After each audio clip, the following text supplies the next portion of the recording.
हर दिल जो प्यार करेगा वो गाना गाएगा, दीवाना सैकड़ों में पहचाना जाएगा।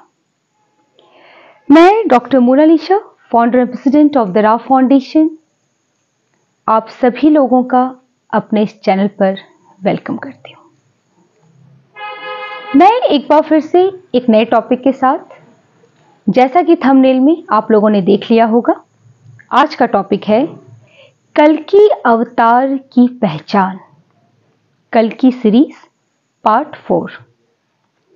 ज्ञान चर्चा आरंभ करने से पहले एक छोटी सी गुजारिश, हमेशा की तरह, अगर आप लोगों को मेरे द्वारा दिया हुआ ज्ञान सुनने में अच्छा लगता है तो मेरे इस चैनल को लाइक, शेयर, कमेंट और सब्सक्राइब जरूर से करें, क्योंकि आपके ऐसा करने से हमें बहुत मोटिवेशन मिलता है।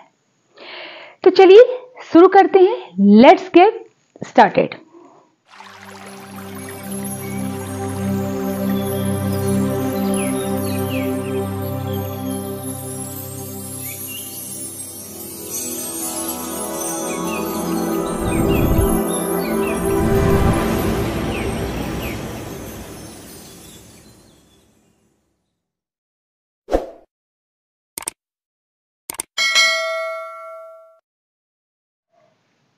हर दिल जो प्यार करेगा वो गाना गाएगा, दीवाना सैकड़ों में पहचाना जाएगा।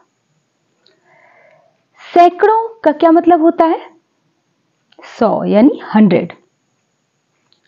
एक अनार 100 बीमार। क्या है ये? इस वीडियो के माध्यम से आज हम समझने का प्रयास करेंगे। जैसा कि टॉपिक है कल्कि अवतार की पहचान। कई लोग आपको ये सुनते हुए मिलेंगे कि जो कल्कि होंगे वो खुद नहीं कहेंगे कि वो कल्कि है और वो कोई प्रमाण नहीं देंगे। तो आज हम एक बात समझते हैं इससे कि जैसा कि आप लोग भी जानते होंगे ये सभी, कि कृष्ण ने गीता में अर्जुन को क्या कहा कि तुम सभी धर्मों को छोड़कर एकमात्र मेरी शरण में आओ। अब ये बात तो उन्होंने अर्जुन को कही, हम सबको तो कही नहीं। तो फिर हम सब ने ये कैसे जान लिया कि वो कृष्ण थे? ठीक इसी तरह अगर आप बाइबल देखेंगे तो उसमें जीसस क्या कहते हैं कि मैं जगत की ज्योति हूं और जो मेरे साथ हो लेगा वो उद्धार पाएगा। तो अगर जो अवतार हैं उनको प्रमाण देने की जरूरत नहीं, तो उन्हें यह कहने की क्या जरूरत पड़ी थी? क्यों उन्होंने कहा कि मैं जगत की ज्योति हूं, जो मेरे साथ हो लेगा वो उद्धार पाएगा? ये तो उन्हें कहना ही नहीं चाहिए था। तो इन सब बातों से साफ पता चलता है कि प्रमाण तो देना ही होता है, क्योंकि जो सत्य होता है वही प्रमाणिक होता है और वही प्रामाणिकता की कसौटी पर खड़ा उतरता है। तो आइए हम समझते हैं कि कल्कि अवतार को हम कैसे पहचानेंगे। जैसा कि आप लोग जानते हैं कि कल्कि अवतार कौन है? विष्णु के 10वें अवतार। और इसका मतलब तो ये हुआ कि विष्णु ही अपने 10वें अवतार में आ रहे हैं, जिनको हम कल्कि अवतार के नाम से जानते हैं।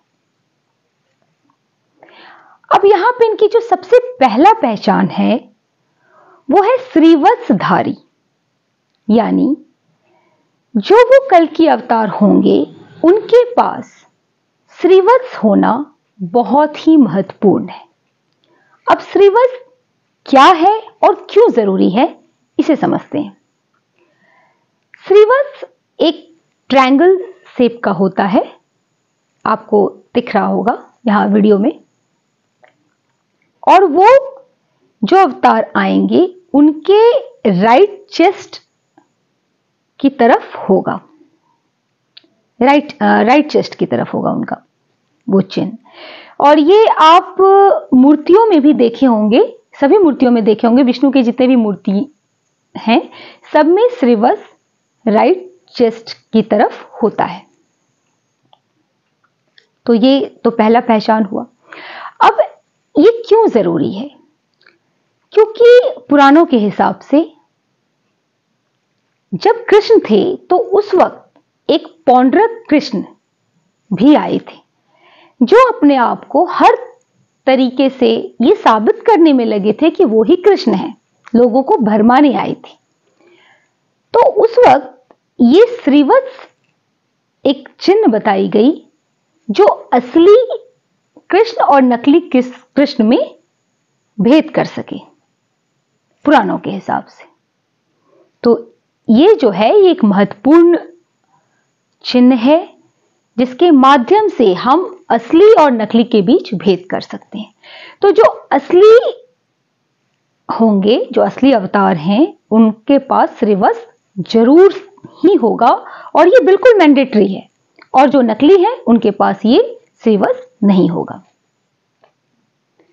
ठीक है, अब आते हैं नेक्स्ट पॉइंट पे। आप लोगों ने टीवी सीरियल या ये विष्णु के कई पिक्चर्स में भी आप लोगों ने देखा होगा कि वो चतुर्भुज रूप में, उनके हाथों में कहीं गदा है, कहीं शंख है, बहुत सारी ऐसी चीजें हैं। तो इसका क्या मतलब है? मैंने पहले भी वीडियो में बता रखा है कि ये सब एलिगोरिकल होता है और सबको हमें डिकोड करना होता है। सब कुछ यहां पे शब्दों के जंजाल है और इन्हें हमें समझना होता है क्योंकि विद्वानों ने, महानुभावों ने शब्दों के माध्यम से ही सत्य को छुपा लिया, क्योंकि उन्हें पता था कि जो आगामी युग है उसमें झूठ का बोलबाला इतना होगा कि सत्य छुप जाएगा और इसलिए सत्य को प्रामाणिकता की जरूरत पड़ेगी, क्योंकि सत्य ही प्रमाण है, प्रमाण ही सत्य है। तो ये सब जो चिन्ह आप लोगों ने चतुर्भुज रूप में देखा है पिक्चर्स में, वो बेसिकली पाम के चिन्ह होते हैं। पाम के जो रेखाएं हम हाथ में, सभी के हाथों में जो रेखाएं होती हैं, चिन्ह होती हैं, वही मार्क को यहां पे चतुर्भुज रूप बोला गया है। तो वो सारा जो उन्होंने लिया हुआ है वो हाथ में, पाम में वो चिन्ह पाई जाएगी, उसका ये मतलब है। ठीक है, तो अब आते हैं नेक्स्ट पॉइंट पे। नेक्स्ट इंपॉर्टेंट पॉइंट क्या है कि कल्कि को हम कैसे पहचानेंगे, कल्कि अवतार को हम कैसे पहचानेंगे। तो जो कल्कि अवतार होंगे वो एक ऐसे अवतार हैं अब तक के सभी अवतारों में जिनके बारे में भविष्यवाणियां सबसे ज्यादा लिखी गई हैं, क्योंकि वो सत्य जो होता है उसको प्रामाणिकता की जरूरत पड़ती है और उन्हें पता था कि वो जिस युग में आएंगे उस युग में बहुत सारे उठ खड़े होंगे। तो इसलिए उनके बारे में इतनी भविष्यवाणियां की गई हैं, इतना उनके बारे में बताए गए हैं ताकि वो सही पहचान हो सके। अब यहां पे एक बात समझिएगा आप लोग कि मैंने स्टार्टिंग में कहा कि दीवाना सैकड़ों में पहचाना जाएगा। सैकड़ों यानी 100 यानी 100। एक अनार 100 बीमार। क्या मतलब है इसका? यानी वो जो अवतार हैं वो एक ही हैं, लेकिन उनको बनने की चाहत, वो लालसा लोगों में इस कदर है कि वो इस रेस में लगे हुए हैं। तो 100 बीमार यानी 100 लोग यहां बनना चाह रहे हैं, 100 से भी ज्यादा बनना चाह रहे हैं। स्वघोषित खुद को कल्कि अवतार कह रहे हैं।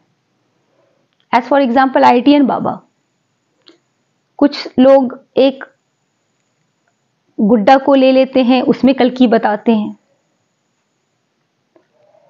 तो इस तरह की चीजें के बारे में अगर ईस्टर्न वर्ल्ड के हिसाब से देखें तो पहले ही स्क्रिप्टेड है, क्योंकि एवरीथिंग जितना भी आप देख रहे हैं पहले से स्क्रिप्टेड होता है। तो ये पहले से स्क्रिप्टेड था यहां के हिसाब से।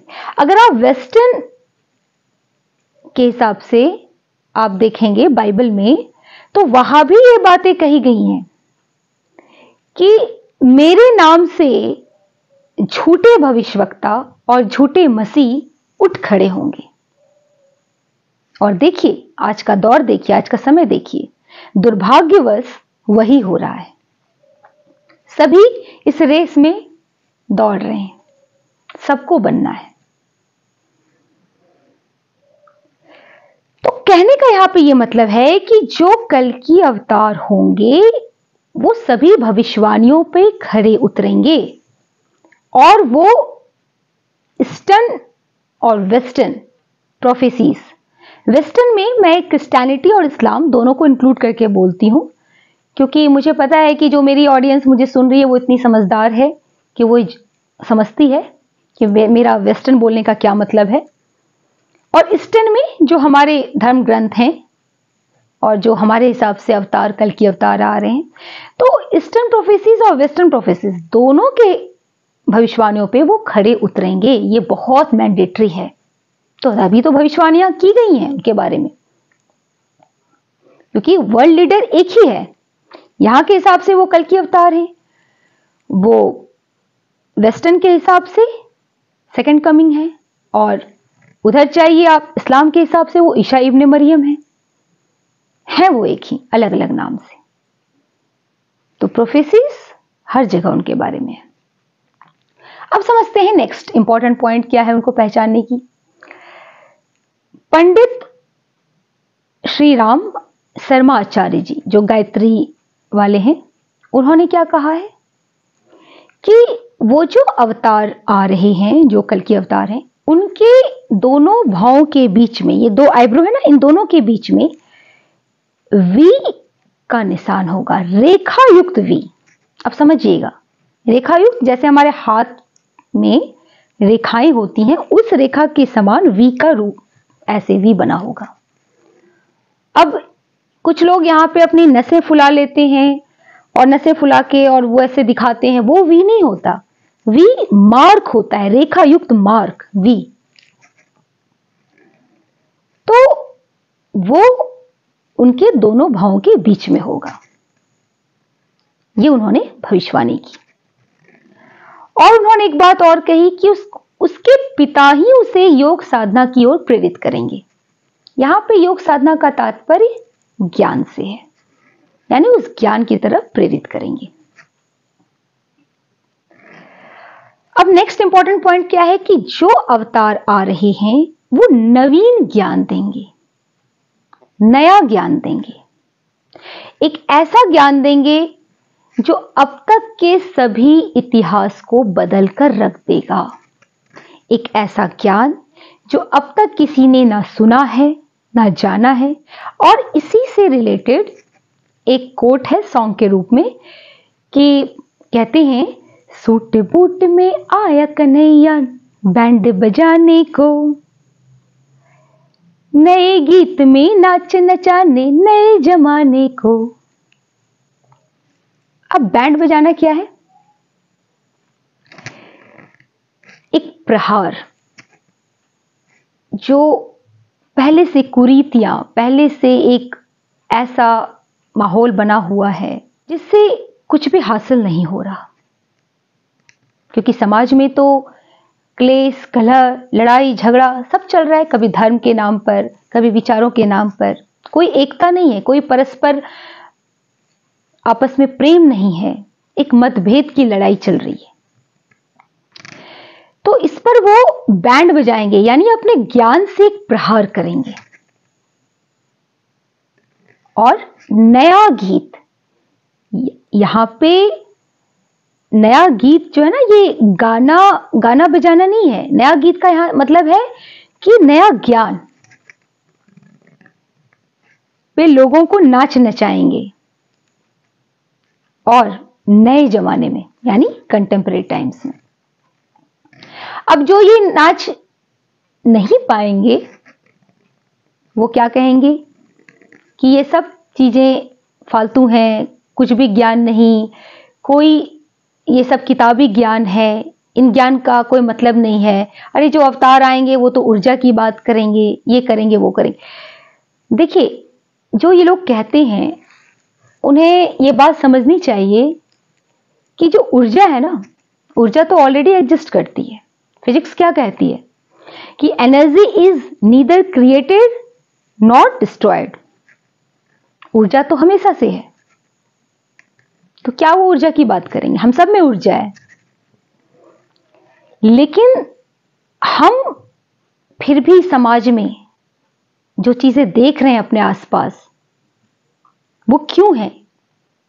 इतनी बुराइयां, इतना धर्म के नाम पे, विचारों के नाम पे इतना मतभेद क्यों है? हर धर्म अपने आप को बड़ा बताने पे लगा हुआ है। वो एकता क्यों नहीं है? क्योंकि ईश्वर की नजर में तो सब बराबर है। क्योंकि ज्ञान की कमी है, चेतना का स्तर निम्न हो चुका है। तो चेतना जो उठती है वो ज्ञान से उठती है, नवीन ज्ञान से। और मैं एक बात और यहां पे बताना चाहूंगी कि जो वो ज्ञान देंगे ना, वो प्रैक्टिकल ज्ञान होगा। वो कोई 5D और टाइम ट्रेवल का ज्ञान नहीं होगा। उस ज्ञान की हमारे समाज को जरूरत नहीं है, क्योंकि समाज में जिस तरह का कलह क्लेश विवाद चल रहा है, वो हमें ऐसा ज्ञान चाहिए जो एकता ला सके, जो सभी धर्मों को जोड़ सके, है ना? क्योंकि हर धर्म अपने आप को बड़ा बता रहा है। तो एकता कैसे आएगी? जब हर किसी को अपने धर्म के बारे में यह पता चलेगा कि जो यहां है वही वहां है, और जो वहां है वही वहां भी है। तो जो यहां है वहां है, सब मिलकर के वहां है, वहां जो है वो वही यहां है। कहने का मतलब कि सभी धर्म का जो निचोड़ है वो एक ही है। सभी धर्मों का एक ही ईश्वर है, क्योंकि सबका मालिक एक है। लेकिन वो कैसे है, वो कैसे है, वही तो बताएंगे वो जो आ रहे हैं, जो कल की अवतार आ रहे हैं। तो वही तो वो ज्ञान की ज्योति जलाएंगे। तो इसीलिए तो उनके बारे में भविष्यवाणी की गई है कि वो एक ऐसा ज्ञान देंगे जो अब तक के सभी इतिहास को बदल कर रख देगा। जाहिर सी बात है, जो हमें अब तक पढ़ाया गया है धर्म को लेकर के, वो सारी चीजें बदलेंगी, क्योंकि हमारा दृष्टिकोण बदलेगा जब हम नवीन ज्ञान को जानेंगे। तो कहने का मतलब है कि जो उनका ज्ञान होगा वो प्रैक्टिकल ज्ञान होगा, वो हवाई ज्ञान नहीं होगा। उससे कोई लेना देना नहीं है। उसके लिए साइंटिस्ट बैठे हैं, वो दिन रात रिसर्च हो रहा है, तभी तो डेवलपमेंट और हम लोग न्यू डेवलपमेंट और नवीनता की तरफ अग्रसर हो रहे हैं। वो तो हो ही रहा है। लेकिन जो समाज में चल रही हैं गतिविधियां, हर तरफ क्योटिक सिचुएशन, उसका समाधान एक प्रैक्टिकल ज्ञान ही दे सकता है। इसलिए मैं हमेशा कहती हूं कि ज्ञान ही सर्वोपरि है। Knowledge is power, nothing else. ज्ञान बहुत जरूरी है और वही समाज में परिवर्तन ला सकता है। तो जो आ रहे हैं वो एक नवीन ज्ञान देंगे, प्रैक्टिकल ज्ञान देंगे, और जो नहीं दे पाएंगे वो तो यही सब इररिलेवेंट बातें करेंगे कि भाई जो अवतार आ रहा है वो तो कोई ज्ञान नहीं देगा, वो ऐसा करेगा, वो ऊर्जा की बात करेगा, ये करेगा वो करेगा। मतलब समाज को भटका रहे हैं, भरमा रहे हैं।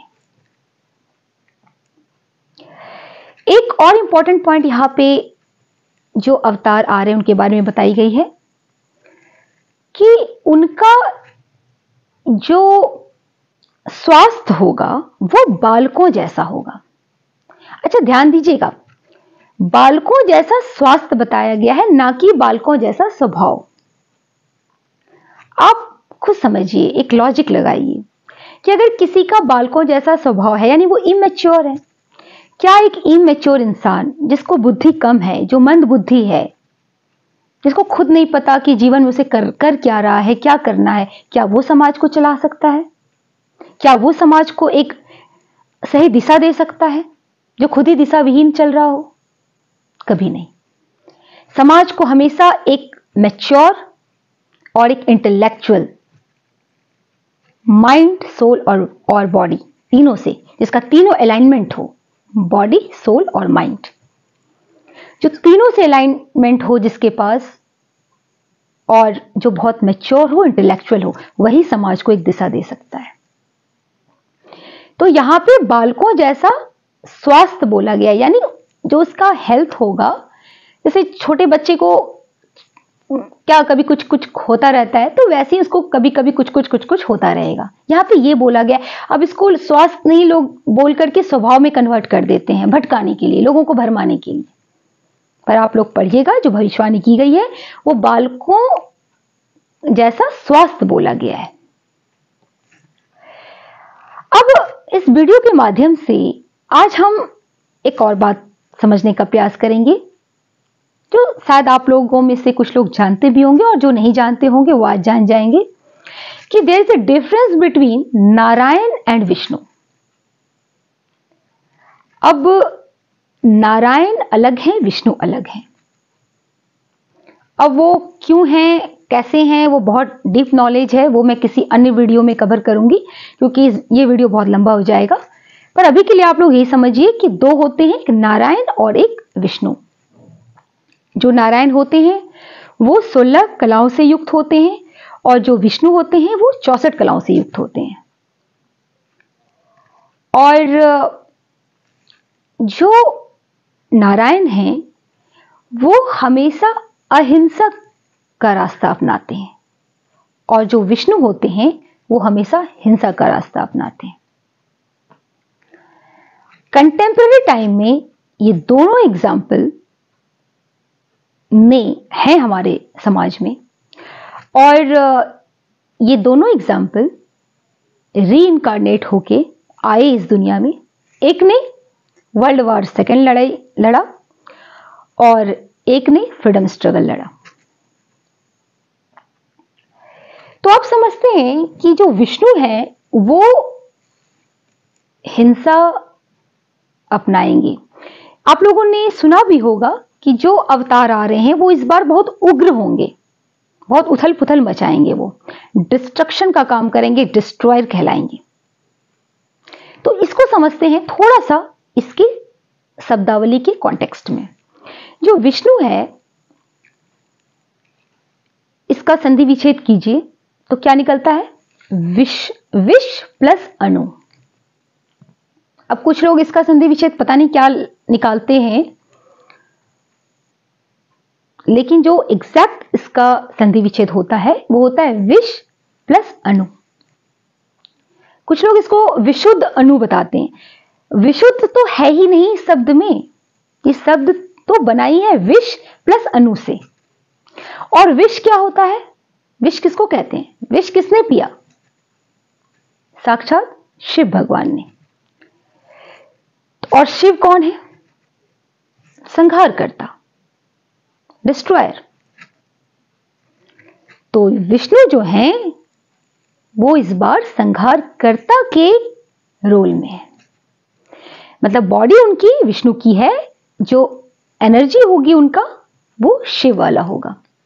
इसलिए इस बार विष्णु डिस्ट्रॉयर होंगे और वो उग्र रूप में आएंगे, उग्र स्वभाव में आएंगे।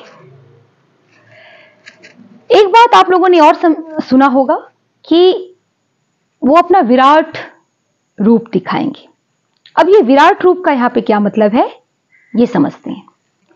विराट रूप का अर्थ होता है विराट ज्ञान, क्योंकि इस बार ज्ञान की ज्योति जलनी है। उनका हथियार इस बार ज्ञान है, और पहले भी उन्होंने ज्ञान ही दिया है। तो जो वो विराट दर्शन बोला जा रहा है वो विराट ज्ञान की बात हो रही है, और क्योंकि जो उनका ज्ञान है वो सभी धर्मों के लिए रेलेवेंट है। कैसे सभी धर्मों को वो जोड़ते हैं, वैसा ज्ञान जो समाज में परस्पर प्रेम, सद्भाव, जो ज्ञान, जिस ज्ञान के माध्यम से उस परस्पर प्रेम की जागृति हो पाए, वैसा ज्ञान वो देंगे।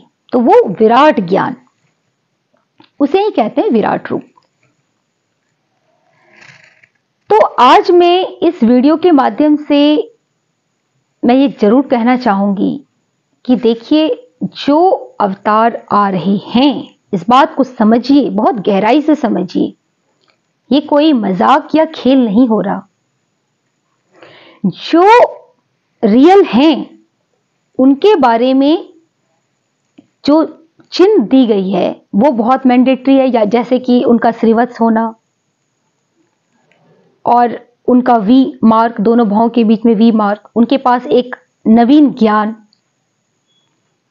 और उनके बारे में ईस्टर्न वेस्टर्न हर जगह से प्रोफेसीज है। वो हर भविष्यवाणियों पे खड़े उतरेंगे, सब कुछ उनके बारे में लिखा गया है। और झूठे लोग, झूठे अवतार, भविष्यवक्ता, ये सब भी खड़े होंगे, ये भी भविष्यवाणी लिखी गई है। तो मेरा उन तमाम लोगों से इस वीडियो के माध्यम से ये कहना है कि खुद को भी मत भरमाइए और समाज को भी मत भरमाइए, क्योंकि ये आप समाज के साथ, अपने साथ अपनी तो दुर्गति आप कर ही रहे हैं, समाज की भी आप दुर्गति कर रहे हैं। और ये दुनिया में सबसे बड़ा पाप है जब आप एक स्वयं के महत्वाकांक्षा को सिद्ध करने के लिए लोगों को भटकाते हैं।